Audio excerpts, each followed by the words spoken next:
The first sound I recorded under the ice was nothing unusual. A long, low moan.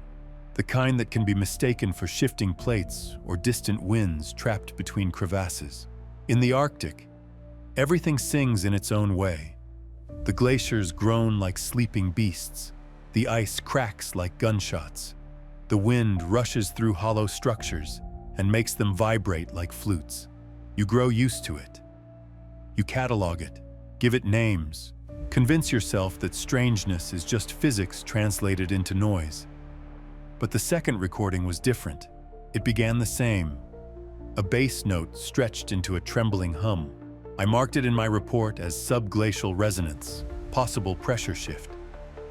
Yet in the background, beneath the hum, something formed, a pattern, a cadence too deliberate. And then, unmistakably, a word. My name. Whispered, dragged through layers of water and ice, elongated, but clear enough that I froze with the pencil still in my hand. No one should know my name here.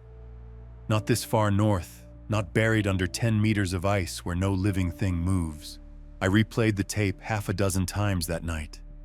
Headphones pressed so hard to my ears they left red marks. Each time the voice emerged the same way. Never louder, never clearer, but impossible to dismiss. I tried convincing myself it was interference. The machine catching scraps of my own breathing, my own muttering, warped by static. But I don't mutter my own name into the recorder. And the inflection was wrong. It had a softness I would never use, a familiarity that unsettled me more than if it had been harsh. I wrote in the report, unidentified phonetic formation, likely auditory pareidolia, a trick of the brain. That was easier to accept. Yet as I wrote it, the graphite line wavered, my hand trembling, because what frightened me was not just that I had heard my name, but that it hadn't sounded like a mistake. It had sounded intentional. Life on the station is designed to be monotonous, and monotony usually keeps the mind anchored. Record temperatures, test ice cores, log atmospheric readings, a checklist of sameness repeated endlessly under artificial light. But after that night, the rhythm broke. Every sound carried weight. A chair scraping against the floor startled me into knocking over my mug. The hum of the generator at dusk seemed pitched lower than the day before. Even my own footsteps on the steel grating rang out strangely, as though accompanied by a faint echo just half a beat too late. I told myself not to mention it to the others. The station is small, 7 of us in total, and rumors here spread like mold in damp corners. You say one thing about hearing voices, and suddenly you're the weak link, the liability. No one wants to winter over with the liability. So I kept silent, and I listened. The next week, during a midnight shift, I carried the recorder out onto the ice. The wind had dropped to nothing. The world so silent that even my breath felt intrusive. I placed the microphone in a freshly drilled borehole, its dark throat vanishing 10 meters down before ending in water blacker than night. The cold made my fingers ache as I adjusted the dials. Then I waited, sitting on a folding stool, boots planted firmly as though bracing for something. At first, only silence. A silence so complete it felt alive, pressing against my ears until I thought they would burst. Then, faintly, the resonance began again. A hollow hum that deepened until I felt it in my ribs. My throat vibrated against it, as though the sound were using my own body as an instrument. And then, the voice. This time it was not one word, but a phrase. Not complete, not intelligible, but close enough to make my scalp prickle. The syllables fell heavy, drawn out, as though someone were learning to speak through frozen lungs. My name again, but followed by something else, something that might have been come. I pulled the recorder up so quickly the cord snagged, nearly snapping it. My hands were shaking uncontrollably. I stared at the borehole, at the perfectly round aperture yawning in the ice, and for a brief moment I thought I saw light flickering within it, faint and greenish, like phosphorescence deep underwater. But when I blinked, it was gone. Back inside, I played the tape over and over, searching for confirmation. The voice was there, faint but undeniable, and every time I heard it, the same sensation returned, the familiarity. Not like a stranger calling me, but like someone who had known me once, someone who remembered me in a way I could not reciprocate. That night I dreamed of the sea floor, black and endless, with pillars of ice rising like cathedral columns. Between them something moved. Not large, not monstrous, just a figure that kept pace with me no matter where I turned. Its steps were muffled, as though walking on snow. When I woke, the room was dark, but I heard that same muffled cadence outside the station walls, circling, as if someone were walking above the buried ice. I didn't sleep after that. The more I tried to bury the recordings, to log them clinically, the more the anomaly crept into my waking hours. I began hearing my name not just through the tape, but in the rhythm of dripping pipes, in the groan of metal contracting under cold, in the distant shifting of ice packs. It whispered at the edges of every silence. I told myself I had two choices: ignore it until I unraveled completely, or confront it. And confrontation, in my line of work, meant more recordings, more evidence. So I made a ritual.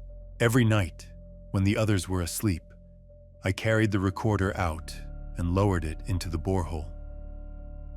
I sat in silence, resisting the urge to breathe too loudly. Each night the voice grew a little clearer. The syllables shaped themselves more firmly, as though something down there was learning me while I was learning it. By the fourth night, I didn't need to replay the tape. I heard the words directly through the ice. It wasn't just saying my name anymore. It was answering it. I tried once to ask a question aloud, my voice trembling in the frigid air. "Who are you?" I whispered into the borehole. For a long moment there was only the deep resonance.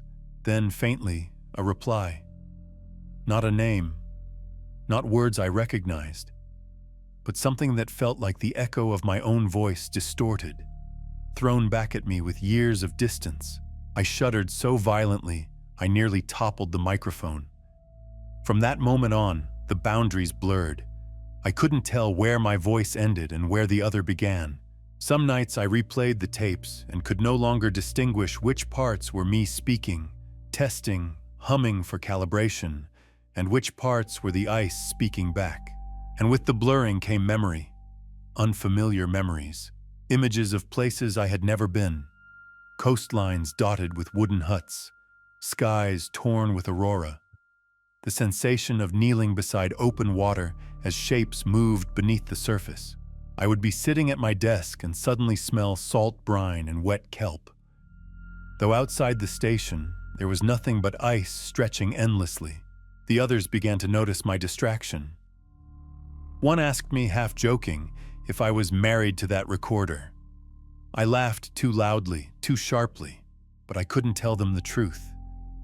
That when I closed my eyes, I saw someone down there looking up at me. Not monstrous, not grotesque, just human enough to unnerve me, human enough to suggest a reflection, a possibility of myself seen through a dark mirror.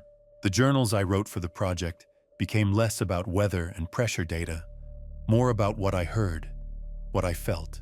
At first, I tried to hide it in coded language, terms vague enough to pass as scientific. But soon the words betrayed me. I wrote lines like, "The voice insists I return," and "It remembers me before I was here." When I read them back, they felt alien, as though I were transcribing dictation rather than composing thoughts. I should have stopped then. That should have been the point of no return. But the truth is, the point had passed long before. Maybe the very first night I pressed play and heard my name. The borehole became a threshold. Each time I lowered the recorder, the voice felt closer, the boundary thinner, and I began to dread, not that I would hear it, but that one night I wouldn't, that the silence would reclaim me, leave me stranded on the surface with only the brittle crunch of ice under my boots.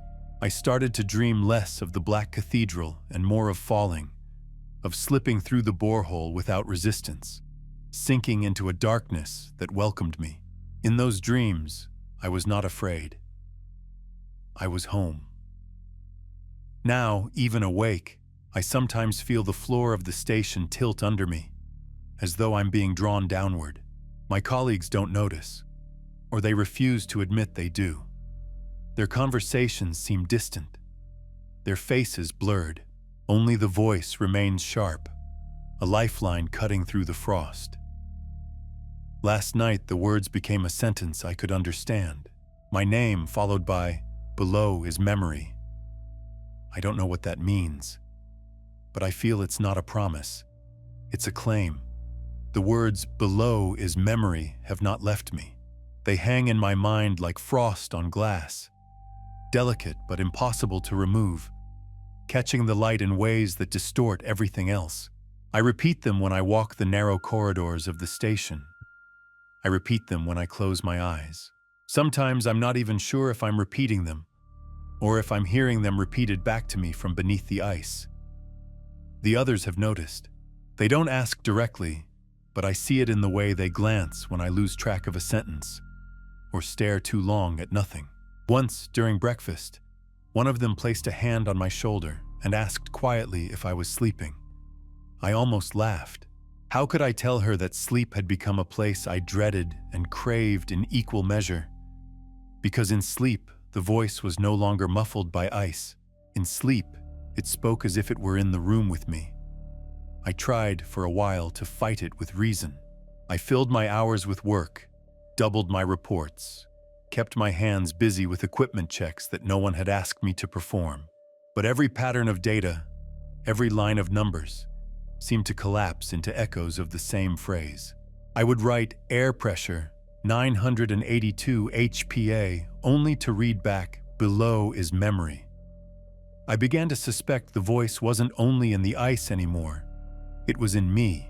One evening, when the wind outside howled like an endless corridor of ghosts, I played back all the recordings at once. 7 nights of whispers layered into a chorus. The room filled with a hollow chant that bent the walls and floor. Not in sound, but in weight. I could feel it pressing into me, folding me inward. Beneath the distortion, I swore I heard my mother's voice, and then my own, and then voices I could not name but which carried the shape of familiarity, like half-remembered dreams. It was then that I realized this was not communication. It was recollection. The ice was not trying to speak to me, it was trying to remind me. But of what? The answer came slowly, like light bleeding through cracks in a door. It began with small slips in memory. I could no longer remember the names of the crew, though I had lived beside them for months. I would call to them, only to stop mid-syllable, as though their names had been erased while still forming on my tongue. Instead, new memories surfaced, sharp and unwelcome. Standing on the deck of a wooden ship crushed in ice, kneeling beside a frozen body wrapped in furs, whispering a prayer I had never learned. Watching the aurora ripple over skies from a century ago. Each time I touched the recorder, another memory surfaced. They piled into me until I was no longer certain where my own life ended and where others began. At night, I dreamed of men with hollow eyes carving lines into maps that melted as soon as they were inked, of women on a shore, waiting for ships that never returned, their whispers falling into the sea until the water itself carried them under the ice. And always, always, there was a figure walking alongside me, faceless but patient, waiting for me to understand. The tipping point came when I leaned over the borehole again. The ice cracked faintly beneath my knees, the sound sharp and intimate, like a knuckle breaking. I lowered the recorder, but I didn't press play. Instead, I whispered, "Show me." My breath clouded in the still air. The reply was immediate. Not a word this time, but a rush of images inside my skull. as if memory itself had been poured through a funnel into me.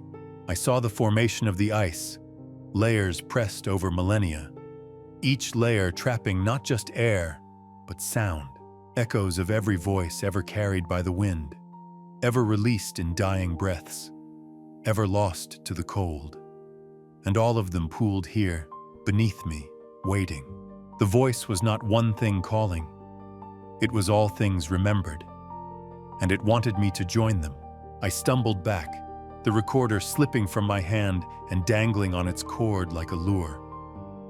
My heart hammered, but beneath the terror was something worse. Longing.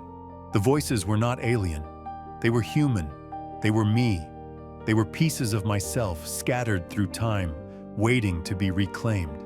For days afterward, I avoided the borehole. But avoidance changed nothing.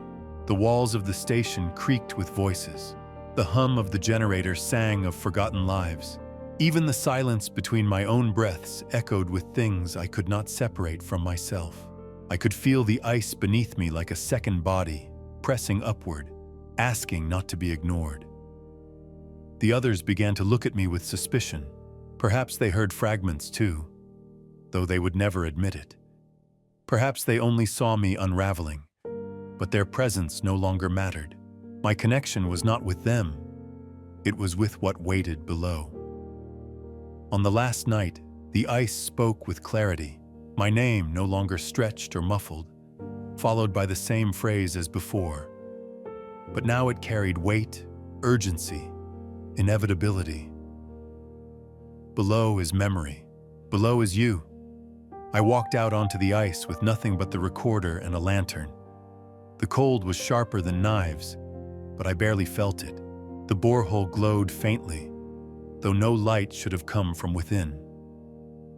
I dropped to my knees, staring into the black throat. The surface shimmered as though stirred, though the water was still. I whispered my own name into it, testing, and the answer came not from the depths, but from my own mouth, a perfect echo delayed by a breath. I felt the divide collapse then.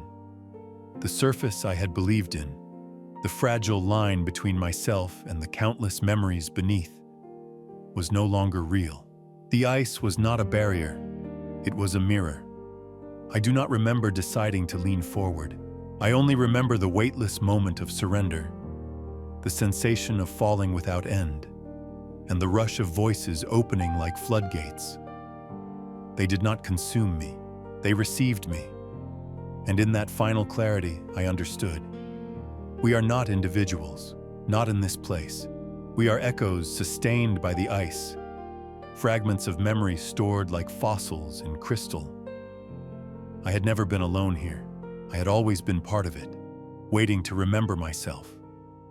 Now I write these words not in ink, but in the resonance itself. If you press your ear to the ice, if you listen closely, you will hear me. Not above, but below, always below, because below is memory, and below is where I remain.